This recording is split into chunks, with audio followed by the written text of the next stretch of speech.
Awesome. Okay, I'm here with Owen Hunt, aka BootsyGreenwood, and this is my first time talking with a stand-up comedian. I'm kind of nervous right now. You shouldn't be nervous. No, man. There's no way you could be more nervous than, most people who go up and try to do stand up are, or any public speaking for that matter. It's crazy that people are more afraid of public speaking than almost anything. And then for whatever reason, some of us decide we want to try to make a career out of it. I'm not really sure why. Yeah, I really want to get into that. I have a question about that because, yeah, like many comedians I've seen on YouTube, they'll talk about like the fear of bombing or getting heckled. Like, what motivates you guys to just keep going back at it every It's night? really hard. It's really hard to say. I don't know. I think there's some sort of weird flaw or like a kink, maybe. I don't know. Because you kind of have to go at it pretty blind for what I don't know. I can only speak from my experience. Everybody has a different experience, and I'm not, some, you know, expert on everything. I've tried a bunch of different things, try to see what works for me, and I've learned to enjoy the process, but there's a lot. It's a steep learning curve. I'll say that. Mm. At least it has been for me, and I think it is for a lot of people. I think that's a very common experience. I think there are some people that kind of just have some natural ability and skill. They have confidence on stage and good stage presence, from the beginning, or feel like they should be up there. But Mm. I would say largely that's not true for most people. And I know a lot of like really accomplished comedians who struggled when they first started, and hearing their experiences, that I think has kept me going, because you want to quit a lot. I mean, if you bomb like 10 times or 20 times in a row, which I feel like that's going to happen, the early stages when you don't know what you're doing yet. You kind of have to Mm. try things in order to figure out what works. And if you don't try things, then you're not going to figure that out. So you kind of have to you have to fail. You have to be willing to fail. But I think that's true with anything. I think people appreciate the struggle for stand-ups a lot. And I do too. I respect anybody who's dumb enough to get up on stage and try to make a room full of strangers laugh. I definitely respect the craft and anybody who undertakes it. But it's definitely a strange path. I think very many people feel like they have something that they want to share, Mhm. and that's why they feel attracted to stand-up comedy. And it's a fun way to share that. And some people are just funny and they want to make people laugh. Nothing wrong with that either. But I do think a large portion of us feel like we have something that we want to pass on or talk about. That makes sense. Makes sense. Wait, so Owen, where are you from originally? So I was born in Athens, Georgia. I grew up just outside of Atlanta, and so I'm a Georgia boy. But I've traveled a lot for a redneck from the South, all over the country and into Europe and South America a little bit, Oh, which cool. very fortunate. Mostly had to take jobs in order to go to those places because, to just try to find a way to get there. But I always wanted to travel. So whenever I found different jobs available in different exotic or new locations, I would jump on it and take it, and wound up on a cruise ship. And I got to go to a lot of places working off a cruise ship for a while. So that was kind That's of really neat. cool. Where in South America have you been? Peru, Oh, largely. I'm from Peru. Okay, Peruano. Okay, Cool. cool. Wait, are you part Peruvian? No, I'm not. Oh, But we have some really good friends and family that live there, and we're very close with them. So I was gonna I'm say, not. are you like related to Tom Segura or something? Yeah, I get that all the time. Really? Yeah, yeah, yeah. Bomb Segura is what what Lanny Farmer would say. But yeah, I know I look a lot like him. I get that pretty often. So I actually put that in my routine and talk about it a That's little awesome. bit. And in some rooms, some people don't know who he is Uh-huh. even, but a lot of comedy fans obviously do. And anyone who's Peruvian should, I think, because he's a Peruvian. And I knew another comedian too, Carlos Valencia, who's a Colombian guy. He used to open up for Tom Segura, Cool. and they would just bust each other's chops, about being from those two different countries, and Hmm. just really fun and sporty. I've never met Tom Segura, but Carlos is a really funny comedian, and I've got to hang out with him and have a lot of hilarious times and hijinks with him. So That's so cool. Were you that's able my to thing. learn any Peruvian slang while you were there? I learned a little bit. Yeah. Yeah. 'Cause Yeah. I feel like people back home will be like really excited to know which slangs you learned. Well, I mean, definitely heard pucha a lot, Pucha. Yeah, yeah. Nice. But I mean, yeah, the karaoke was one that I learned. Karaoke.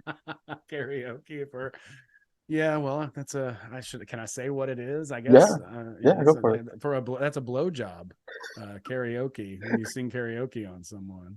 I'm learning that I, right now through you. I, dude, I had a funny experience. There was a girl that I was seeing down there, and she was great. And one time we were hanging out, and she goes, "Por qué no me soplas?" and Uh, and I was like, "Well, that means my Spanish wasn't very good."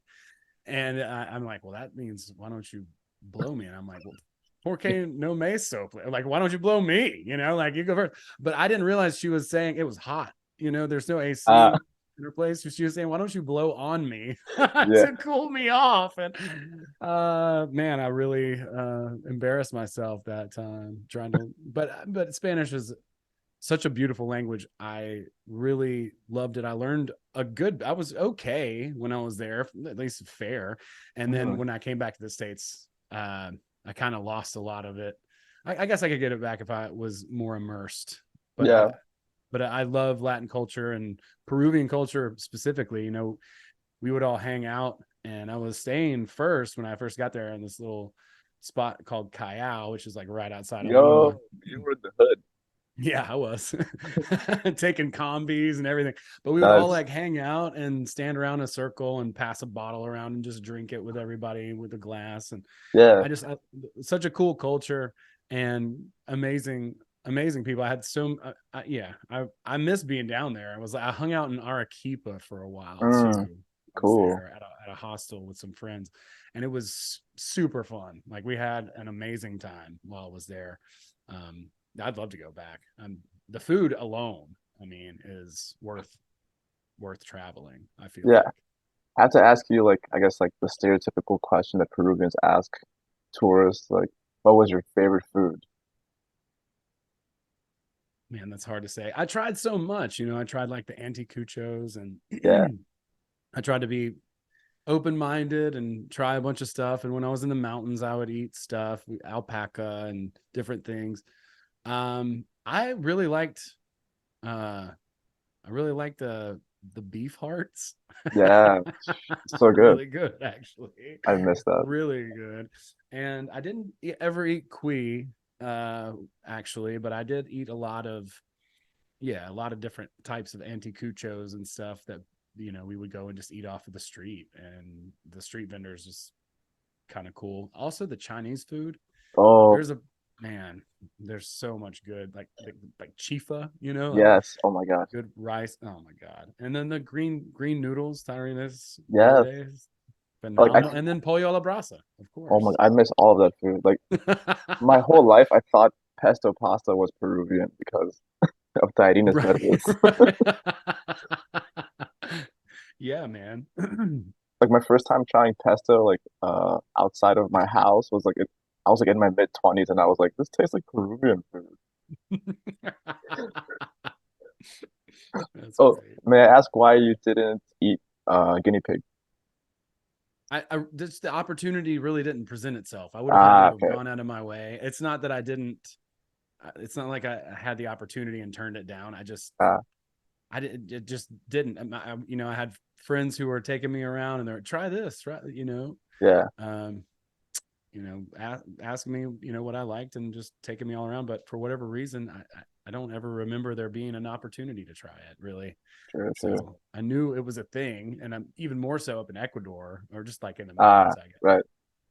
But Like the funny part about eating guinea pig is that they'll serve the, the guinea pig with like its entire body, and it's just like, yes, yeah, I've seen photos and stuff, and yeah, I mean, I was kind of prepared for it. People talked to me about it before, but I never had yeah, it just didn't happen. I don't know. It's one of those true. things. Yeah, next time, next time. Hmm. Okay, let me ask you, do you remember the first time that you realized you had a skill for comedy? Maybe you were a kid or something. I don't know if it was anything special, but our family had a pretty good sense of humor. If I could point to one instance, there were a few. I remember throwing Skittles out of the side of a car, at people and pretending like, we didn't throw them. And also just doing like kind of weird sort of street humor with our van, just opening up the side door and like talking to people in their cars and stuff. Weird kind of uh weird kind of stuff that would maybe just I was trying to be playful, I guess. My sister and I also just roasted each other, a lot. Mm, And I would get in trouble actually by my dad for just firing back comebacks. I had to learn to control my mouth mm, when I was younger. It got me in a lot of trouble. I got beat up by bullies and all kinds of stuff like that. And I just couldn't hold. So I finally learned to control my mouth in my probably mid late 20s, something like that. And then now I'm trying to let it go more again. mm, So it's one of those. It's good to control what comes out of your mouth and have a little bit of discipline over that. But also, it's good to have that sort of knee jerk ability to call something out in that moment. That'll get a big laugh. I think I was a lot better at that when I was a kid, and mm, I love to just play around and beat pots and pans and do all kinds of ridiculous things like that. But um, but yeah, I mean, I remember just probably at times cheering my mom up, right, by being silly or goofy. mm, There's one story that they always tell that I came out one day completely naked, and I don't even remember this of the shower. I was very young, and I was eating, and I ate it, and I was eating a carrot, and my mom is like, what are you doing?" And I was just like, "Well, I'm Bugs Bunny, you know." And she's like, "What do you mean?" I was like, "Well, Bugs Bunny doesn't wear any clothes, so I don't either." Just I don't know. I don't know what ever. I don't like I said. I don't even remember that. Um, and as far as like having a particular skill for it, just being around your friends, and when you say something funny, they all laugh, and then they say something funny and you laugh. Um I don't think that comedy is really there are some people who just have an amazing skill. They're prodigies. But I think a lot of people work to earn the ability to know how to use mm, their gift of humor, because it's there and it happens very naturally in a lot of settings, at the grocery store, or when you're at the gas station, or when you're hanging out or just chilling, or when somebody says something stupid and you make a face. Like all of those things are humor, and they're what we do when we go on stage. But we don't know how to flex that muscle until we understand it and like start to get a little bit of control over it. mm, And I think that just largely takes time and effort and failure. Just mm. like any skill, is going to require some of that. So I don't know. I guess not really. I'm sorry I didn't I Oh was no, that's all good. particular because I wasn't like really class clown. I was very involved, but not really like clowning on the teacher. It was more like just getting all the students riled up, and Mm, that's kind of more what I would do when I was younger. But then, yeah, I got beat up a lot for shooting my mouth off in like middle school, and then high school was very humbling. Mm. I had to learn how to not overstep my bounds with my tongue, which has been I think it's a good lesson, especially for somebody who who can. It's like sometimes it's better to know when not to say something than it is to, Mm. to be able to have that snappy comeback. Sometimes it's better to just be like, I'm just going to hold that in and not throw this dart right now, because what's the good that will come of it, you I was know? gonna ask you, like, how do you know when to not say something? Sometimes you don't until it's too late. Mm. But I mean, if it's funny, you should probably say it. But if it's like an attack on somebody, or like Uh, you know, or I don't know, I feel like that's a lot of times uncalled for. It's just not my taste. I mean, a lot of people think that's funny. I think it's like really easy to just be a shit bag and be funny. That's like mm, Always Sunny in Philadelphia, and a lot of modern comedy just kind of centers on people who just don't have any ethics, and so they're degenerates, right? And so that's mm, kind of what's funny about it, and it is very funny, but it's not really what I'm going for myself. So I mean, I might call somebody out, but it would probably not be for the thing that most people would expect. mm. Who are your favorite like active comedians right now?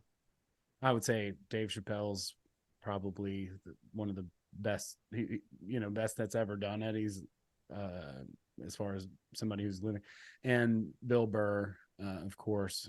I mean, Tom Segura, even though, yeah, I look like his clone. I have to say he's an amazing comedian. Theo Vaughn is excellent. Great. Mark Normand is, wow. What I a, wanted to ask you about Mark Norman. Like, what do you think about yeah. Mark Norman? I love Mark Normand. He's incredible. He's up there doing jokes, man. What he does is so much harder than what a lot of other comedians do. For me, even like I can tell a story, or I can go on like sort of but he's just hitting it. It's just jokes, and he's so fast, and he's so good at improvisation too. And I love that. I love improvisation, and here in our local community, we try and mix that in and do different styles of comedy shows and stuff like that. I'm a very active producer as well, just like trying to create Mm, opportunities for comedy to happen and other comedians to come through. If that's something we can facilitate, then I'm all gung ho that. I've really gotten involved locally because I have my livelihood's here. So it's like, I don't have to go be driving around all over the place or on a cruise ship doing that or whatever. I can be here and kind of build a little bit of a scene, and I'm really enjoying doing that. And that's mm, part of it too. There's so many different like parts, I guess, of comedy. There's like the business of it. And of course there's a performance aspect. There's a production aspect. And, the promotion is really difficult, and it takes a lot of time, but that's something that I've been working to learn and get better at. What made you decide to get on stage for the first time? I was turning 36, and I was like, well, maybe I'll just give it a try. What else are you going to give yourself for your 36th birthday other than a bunch of shame and regret? Just hop up there and do it. I had always, it's so funny. I had always thought that comedians just got up there and said whatever was on their mind. I didn't realize they wrote material. So Mm, when I found that out was shortly before I ever tried it. I learned that and put that together. I was like, oh, well, duh. And I should have known that. I knew people wrote sketches, and I was actively writing sketches. I was actually working with some friends of mine, and we were having a great time creating a podcast and doing sketches and stuff.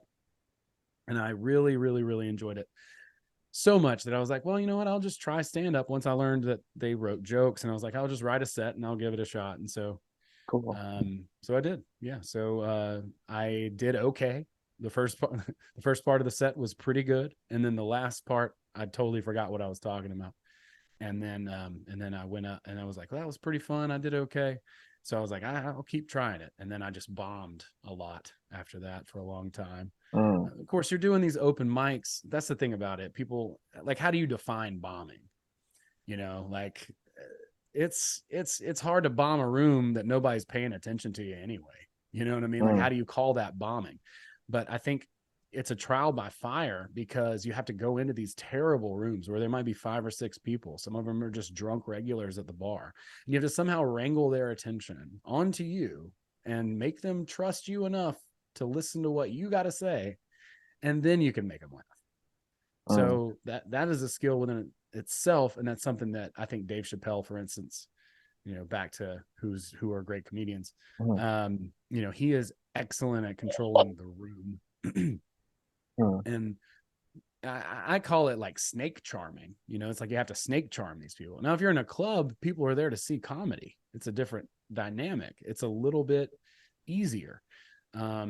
If you that now you can bomb that for sure. You go out there and just if it falls flat, and that can happen to anybody. But you know, I would say some of these rooms and these open mics and stuff where we really get started, it's just exercise, it's just experience, it's just time on stage, it's just mm, going through some failure and being okay with failing on stage. Like, if you're not afraid to fail on stage, well, now you're free to do whatever you want on stage. And obviously you want to make people laugh, but also I think you want to bring your message too, whatever that is, to people. So yeah, that that's what's crazy, is that people are disciplined enough and just stick to it enough to where they find their way. It's wild to watch it, but I've seen it happen, and it's easy to doubt that like mm. somebody could figure it out. But and everybody has their own time frame too. It doesn't happen True. all at once. But most people say it takes 10 years. And I don't think that it has to take 10 years, but if you read the book by, I can't remember the guy's last name, but there's a book called Mastery. And Mm, basically what he says in that book is to learn any skill, it takes 10,000 hours. mm. Well, 10,000 hours is 8 hours a day for 10 years. So Wow. that's very daunting on the surface. But if you just put that in the back of your mind and say, hey, it can take me 10 years, then you're not in a hurry and you enjoy the process more and you develop faster. That's the theory that's in that book. Mm. I think that's been like one of my weaknesses that I've been rushing to get somewhere sometimes. I'm learning to enjoy the journey now. It's easier said than done. Mm, I mean, we have all moods and tough days. I wake up grumpy, and sometimes I'll go on stage. I don't even want to be there. mm, I had a buddy of mine who would watch my tape for me. He was a stand up for years. He was on tour with like some pretty big names in the early 2000s. Really nice guy, but he's settled down and he's got a kid and stuff now, so he's not trying to do all that. But I'd send him my tape and he'd be like, dude, you look like you don't even want to be there, man. And I was like, bro, I don't. mm, Like, I'm taking a beating at some points, where just nothing's going the way you think it should. And mm, it takes a little while to understand what is going on. You've got layers of things happening. Things are happening in the room. Somebody drops a plate, or sneezes. You got to acknowledge that. Otherwise, you can't just ignore it, So you've got that stuff going on. Plus, you're trying to remember your routine. Is that a rehearsed speech, or are you flying loose? Are you got a bunch of bits that you put together? Are you going to tell a story? What? And those are all different skills, and you'll find different comedians have different abilities. Like, some are great storytellers, some are great just one line joke writers, some are great at like acting out um, certain scenarios. So mm. everybody's kind of got their own strengths, and you learn to play to those. And I think you learn to sharpen some of the things that you're not so good at, like, yeah, joke writing. It's like I sit down, so you sit down every day and you try to write a few jokes. And if you write one that's okay, then you've done pretty good for the day, Cool. and then you just keep trying that. And it's like your jokes will get better. Your storytelling will get better, Mm, and all of those different elements, they start to weave into one another. Your audience awareness gets better. mm, You get better at thinking on your feet and not forgetting what you were going to say, So it's just a process of time. And I say there's no reason to be in a rush to do anything. mm, um Sometimes it takes a while to even understand what you're doing. That's how I've true. felt. I wonder like how important is intuition for like joke writing? I think it's extremely important, because you Mm, could be someone who had a team of writers who wrote all your jokes for you, and that would be great because you'd have great jokes, but you wouldn't have the knowledge of what works for you and what doesn't. mm, And so you're not drawing from your own well, you'd be drawing from other people's. Nothing wrong with having writers, and in fact, I think that's a wise choice. But if you have writers before you know what works for you, then I feel like you're just putting the cart before the horse, and you're doing stuff that's maybe out of your element, maybe doesn't work for you. You gotta trust your own vision. Otherwise, I don't think you ever make fire. It's like that's why you don't steal jokes. mm, Because like now you're speaking in someone else's voice, and that's not authentically funny. So maybe it mm, takes a while. There was a kid that was telling other people's jokes. I was like, hey man, you gotta stop doing that. You cannot do that. People are gonna have a fit. I mm, let him know, and I gave him some literature on how to write some jokes and material and stuff. Like, here, man, here's a place to start. But yeah, I mean, that intuition and that understanding of what's funny to you, yeah, I think it's absolutely essential. I don't think mm, I don't think you're going to find a great comedian who doesn't have that understanding and doesn't trust themselves and doesn't trust their sense of humor over everyone else's. And that's actually really hard to do, because you have an idea and you're like, why isn't this working? Why isn't this working? You're trying it and trying it and trying it, and it doesn't work and it doesn't work and it doesn't work. And then one day something clicks and you figure out that missing piece. And that might come from somebody else's feedback. Again, I'm all for collaborating with other people, but I'm just making the point that, mm, you know, understanding yourself. That's why I think I am doing comedy too, in a large regard, is like how, and I think this was Gary Shandling's motivation too. It's like, how can I really know myself at the deepest mm, level, and comedy is a very helpful tool for that. For me, I probably would have become like toxically positive and very, almost even to the point of pious in spiritual idealism kind of idea, that sort of new age kind of thing. And comedy has really helped to humble me and mm. keep me honest. So you were spiritual before you started doing comedy. Yeah, before I started performing comedy, yeah, I was more in just practicing spirituality, reading books and making videos and stuff. And then I decided that I wanted to start performing comedy. And before that, I did produce it. I produced a bunch of prank shows and different movies, as well, that are all largely joke, practical joke type shows and movies. So that was my background before. I started doing that in 2014. So like spiritually then like your comedy career has been like a really big ego test, I'm guessing, right? I mean, there's definitely a lot of that. And I think that's got to be true for everybody.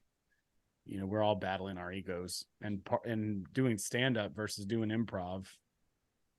Improv is like, lose your ego, just be in the moment and play this character. Mm, Stand up is like, okay, I'm the funny, I'm gonna bring it. I'm gonna bring the funny, and I'm gonna be the funny comic and make everybody laugh, and everybody's just kind of sitting back like, all right, you said you're Mm, funny, make me laugh. So you have to bring everything to stand up.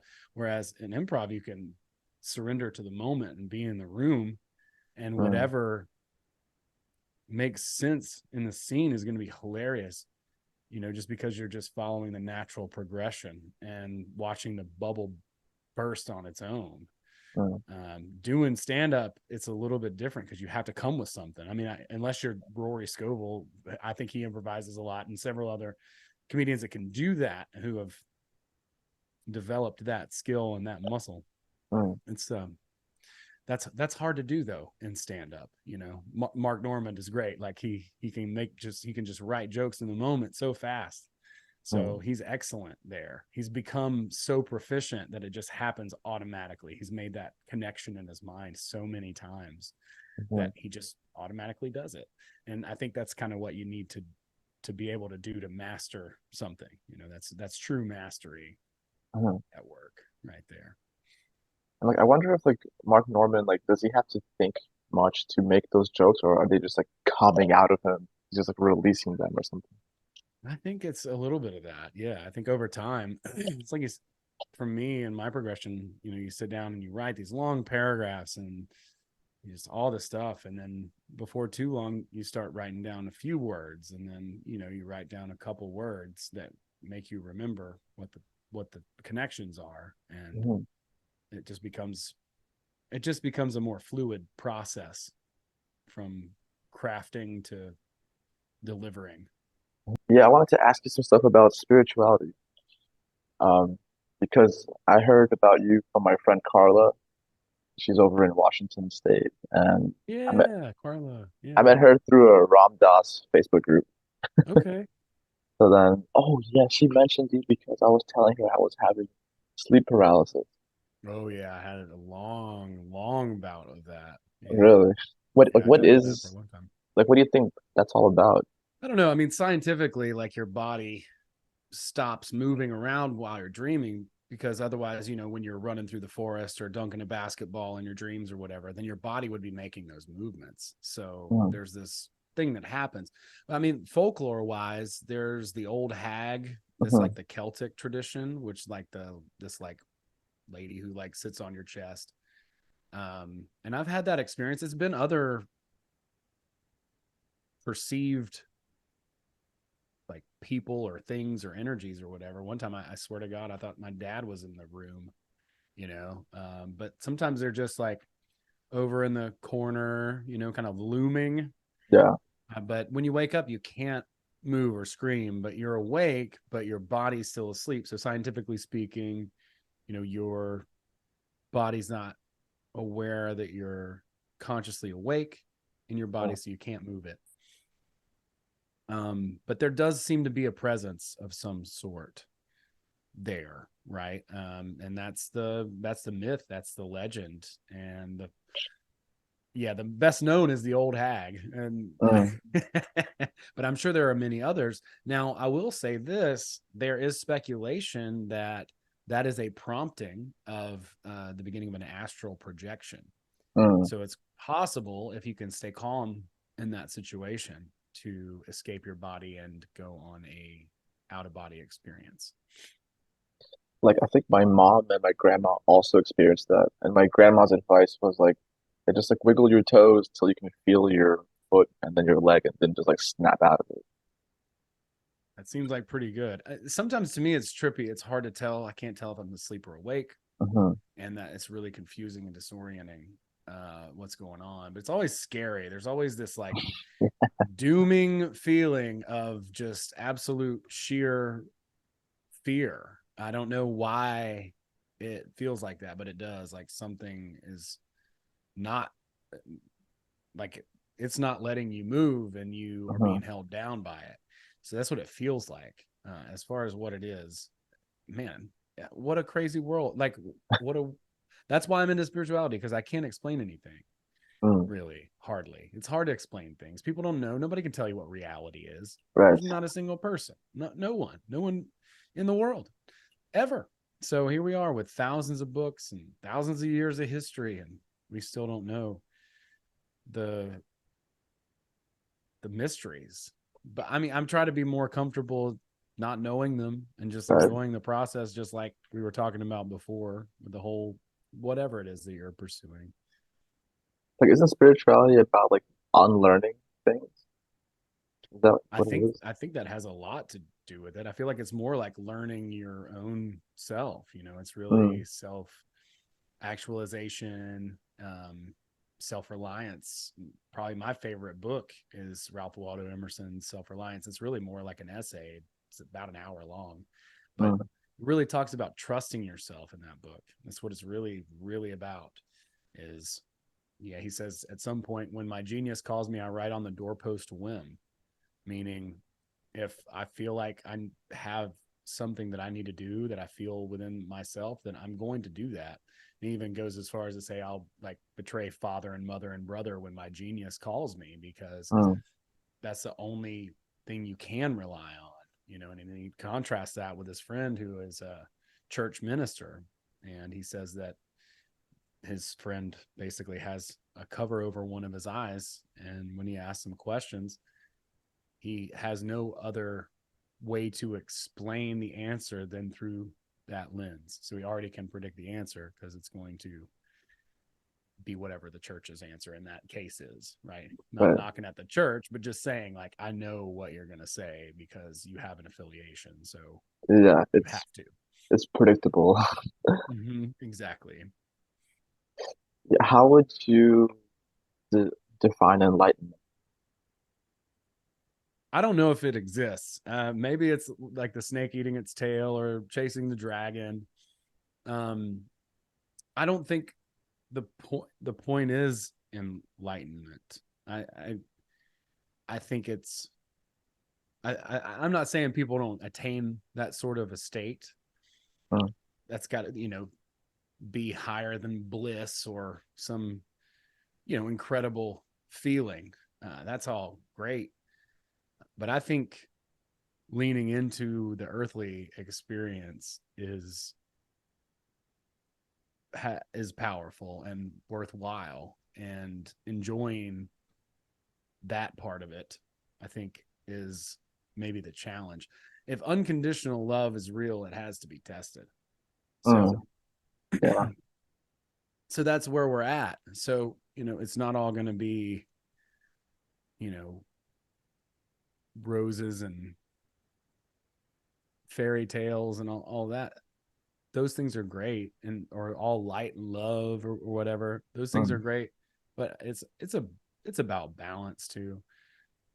Enlightenment, I feel like I've caught maybe glimpses of it at times in my life. It was just like a uprising of joy. And I'm like I said, I'm sure there are people who live in that sort of experience all the time. Um, but I don't know if it's very practical. I don't know if mm, it's something that, I mean, yeah, if you go live in India and you're so enlightened, and people will come by and you sit on the street and they'll put bread in your mouth, mm, feed you. But that's, I don't know, for my purposes, it's not practical. Um, yeah. but yeah, I mean, I feel like it's just a dissolving. I think that's why we have different addictions, and um, we are seeking to resolve into the one. So I guess enlightenment, if I could answer that shortly, I apologize for No worries. not being brief, but would just be dissolving, just Mm, dissolving back into one. mm, awesome. Yeah, before we go, did you want to share any like upcoming stand-up shows or anything?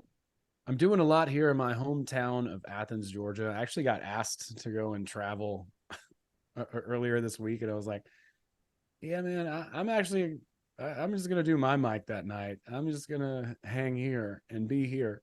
I do have, I do have some shows. I usually announce them on Instagram and stuff. I don't do a great job of keeping my website updated with dates and stuff, but I'm doing a lot of stuff here. I'm hosting a lot of shows and really just trying to procure the scene here. And in a while, I'll probably hit it and go be out and about a little bit more. But Mhm. I'm mostly here at home working on some projects here anyway over the next couple of years, or planning to. We'll see. And It's a, then and then I'll probably be out on the road more.